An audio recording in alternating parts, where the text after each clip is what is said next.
Alright, in this video what we're going to do is talk about how to add media or files to a page, and then the next one I think we're going to do images. So adding files to a page is like adding PDFs or some kind of document or file you want people to download and print or something. So the best format to use is PDF, because that stands for Portable Document Format.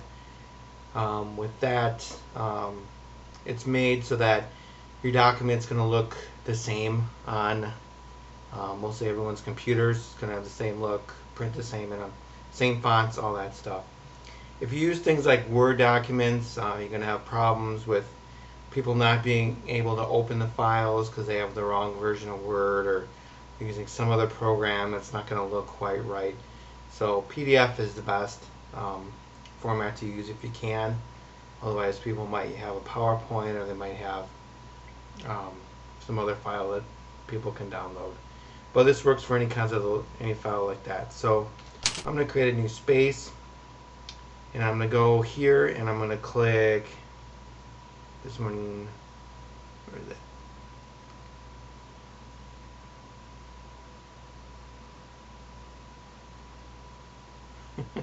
Just add it. This is it. Insert edit file. I was confused there for a minute. Alright, insert edit file. It's going to put it in right there. Brings this editor up, or this sort of window. Up here, the URL or address of the file is blank. And there's some options here, and then these are different folders that are there. So first you can browse the PDF folder that we've set up. Pick one of these files. Let's say we pick this one here about some kind of brochure.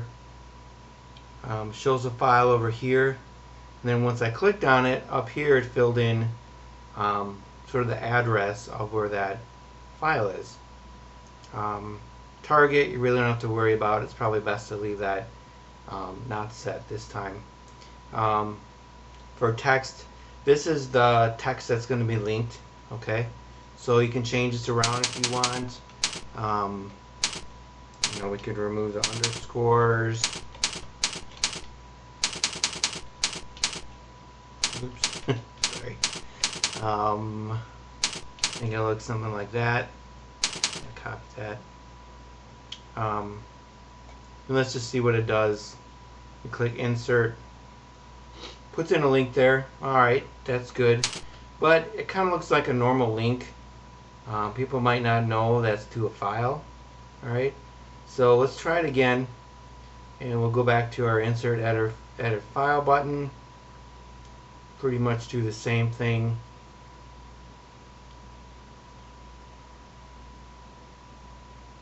I'm already in the PDFs folder. I'm going to pick this same file. There we go. Oops. And then up here, it filled in the address. Here's our link text again. So I can use what I had before and then add like a .pdf. That'll help tell people it's a file. I can also put in the icon, which I'll show you how that looks in a minute. The size we can figure out. Right now there's no size, but we click here. It'll figure out the size of the file. And we'll skip date, but I want to put the size in, so I'm going to check that. And then do insert.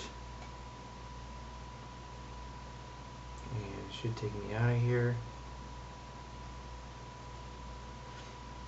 And what we've got this time is we got the PDF icon in there because it figured out what kind of file it was. If it's Word or Excel, it's going to put that icon there. It's named differently, .pdf, that helps. Having the file size, that helps too. So between these two links, this one's a little bit more informative. It's going to tell people what they're going to get before they click on it. Because here they might think, oh, I'm just going to another page. And then all of a sudden the browser isn't going to another page, and the hard drive spinning, and Acrobat's opening, and they don't know what's going on. So it's good to inform people what's going to happen before they click on a link, especially if it's not what the expected result is going to be. So that's probably the best way to make a PDF file link there too. So that's PDFs, and that's it for this video. Alright, this one's going to be about how to add an image to a page. Might as well tell you, this is probably the trickiest part of editing a page for a couple of reasons.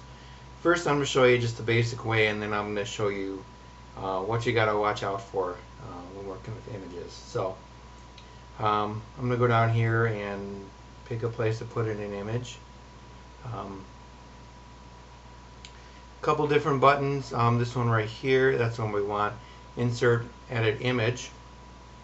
Click on that, we get our little pop-up window. If you watch the video about how to add a file, it's going to be real similar so far. This is what we're going to fill in here, is this URL. So I'm going to browse the hard drive. I'm going to browse the server. Look for images that are on the server.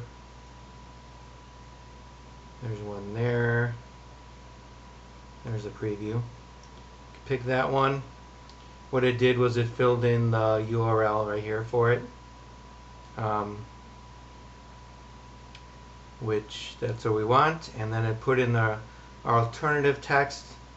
I think right there it's sort of built into the image, or took it from the name of the image, so we can remove that hyphen if we want. Alternative text, this is for people that are blind and are surfing the web, and when they mouse over an image, the computer tells them what that text is. So you can have the product name in there. You can say this is a trash compactor, or kind of whatever you want. But it's good to put that in there. We figured out the dimensions. This is going to be important in a few minutes. Alignment, we're just going to keep that just plain. We're just going to hit insert and see what happens. Alright, I put our image in here. The default way to add an image is inline, so it's in line with this sentence here. Just put it right in front of where I had my cursor, so it did what it's supposed to. I'm going to highlight that, delete it, and we're going to try one again. Go back to Insert, Edit Image.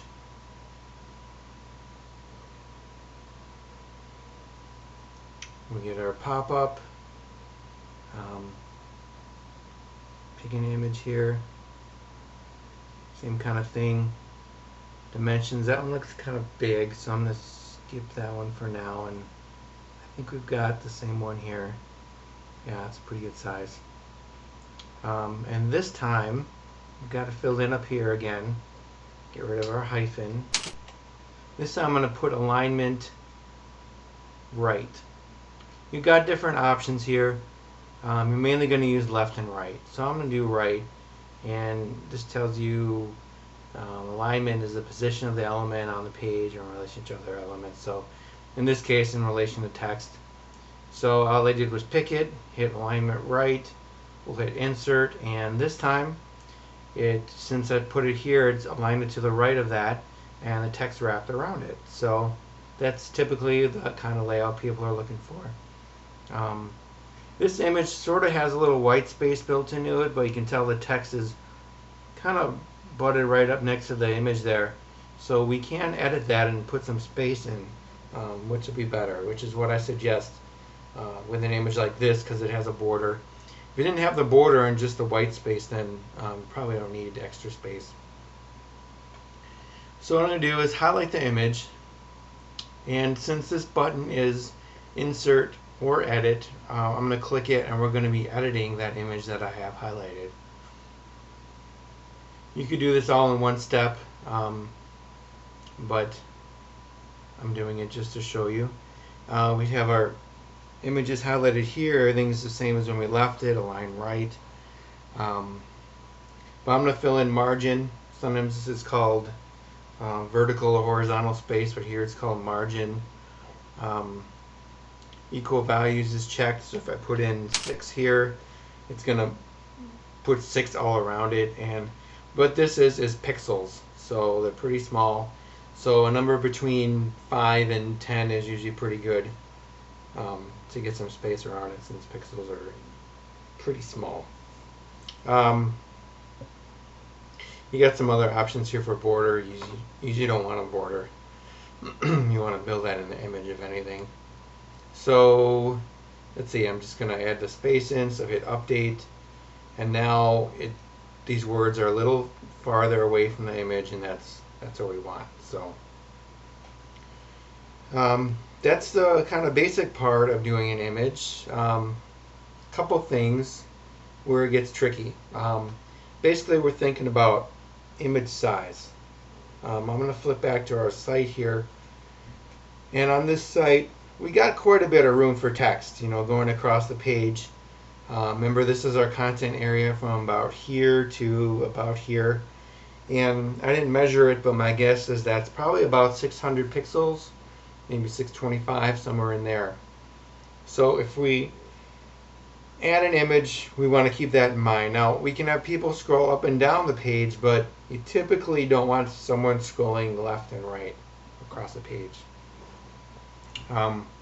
What we're viewing here is standard resolution of 1024 wide by 768 high. So that's pretty standard resolution people have now. They either have that or higher. So in order to get our page not to scroll left and right, this one does slightly, but we don't want any more than that. Scrolling up and down is fine. So we want to think about image width. If we put in an image that was wider than this space, then it's going to stretch everything out, and people are going to have to scroll left and right. So look at your site, figure out how much space you have to work with. And for this one, you probably don't want to go more than 3/4 of the way. So if this is, just for argument's sake, 600 pixels wide, you probably want to go 400 wide would be the widest image we'd want to use if we're going to still have text wrap around the sides of it. Otherwise, what you could do is put a new paragraph in here and put the image above the text, so you could take advantage of the full width of the content area if you wanted. So what that means is, I'm going to get rid of this. Just hit delete there. If you do use an image on your website, you want to make sure that it's already to the right size before you would upload it and bring it onto your site. So you're going to have to use a program like Photoshop or some sort of program, photo editing software, to get the image to the right size. If you use a Mac, the preview program works really good. It's got a lot of functions built in for resizing and stuff that comes with it. Or on Windows, I believe you can use Microsoft Photo Editor. That can do a bit.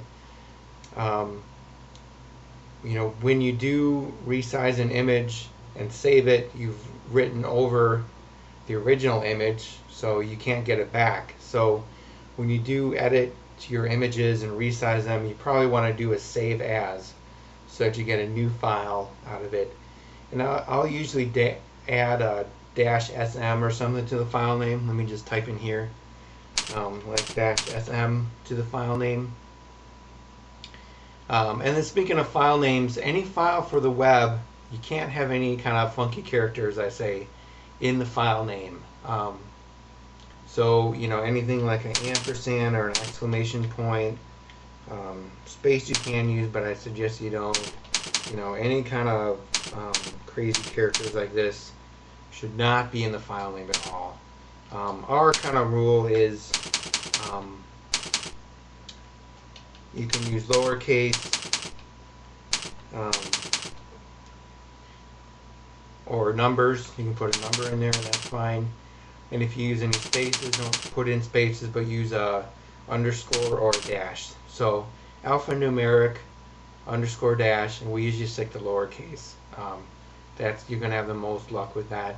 If you start having ampersands and question marks and stuff in there, you're going to run into problems. So you've been warned. Alright, so that's how you name a file. And again, name it as something new would be good. So I'm going to stop there. The next video we're going to show doing an image, but I'm going to upload it from my computer.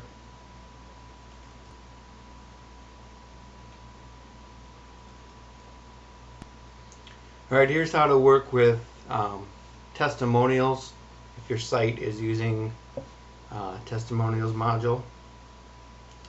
Basically what I would do is first go in here, select category. There should be a testimonials category. This gets them all shown. This site actually doesn't have any because it's not running, but presumably there'd be some here. Or you may be at this kind of scenario already where you need to add some in.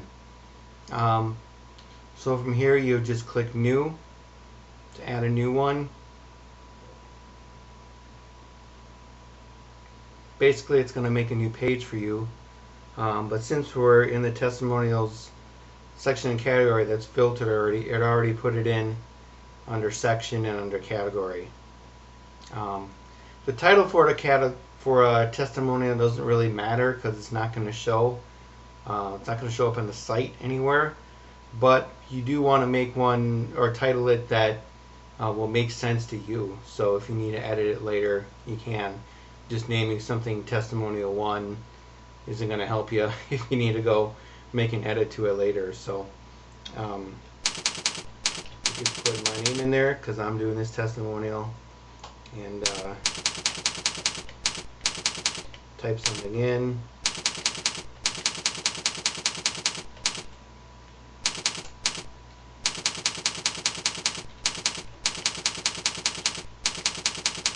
Like that. And there's really nothing else to do on this page. It's simple. You just hit save. After we do that, we've got it showing here. And what will happen, what the testimonial module does, is it looks for any articles under the testimonial section and category. And whenever it finds one, it's just going to randomly pick one from whatever's available. So right now it would just pick this one, or if I had 6 of them here, it would pick from one of those 6. Or if I had 6 here and I unpublished one of them,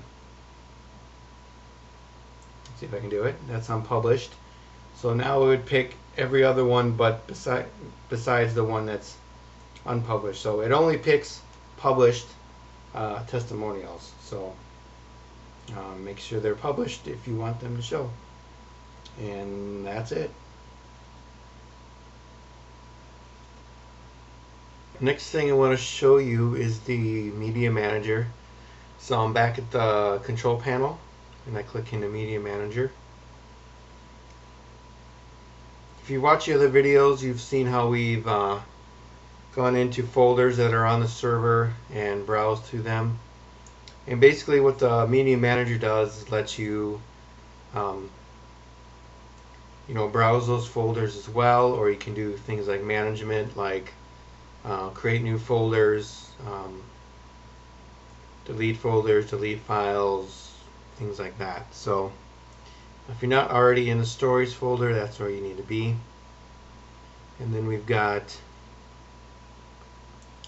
usually within the stories folder, we've got one called site images, one for PDFs. These are different headers or images for the home page, things like that. So in here, got different images. I know these are sample images, so I'm going to delete that one because we don't need it, and it'll refresh. Typically you don't want to delete files because there could be pages that link to them, but on that one I just showed you, it was an example, it was a sample file that is not appearing on the site. So, or you could go into here, site images, another folder, view the subfolders there. Scrolling down here, you can upload right from here, so you can browse, pick the file and begin uploading it there.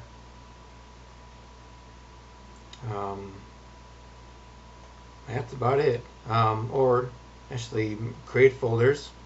So you would do that here. You would type the new folder name, click create folder. I'm not going to do it now, but it works, and then it'll make a new folder, and then you can do what you want with that. So that is the Media Manager.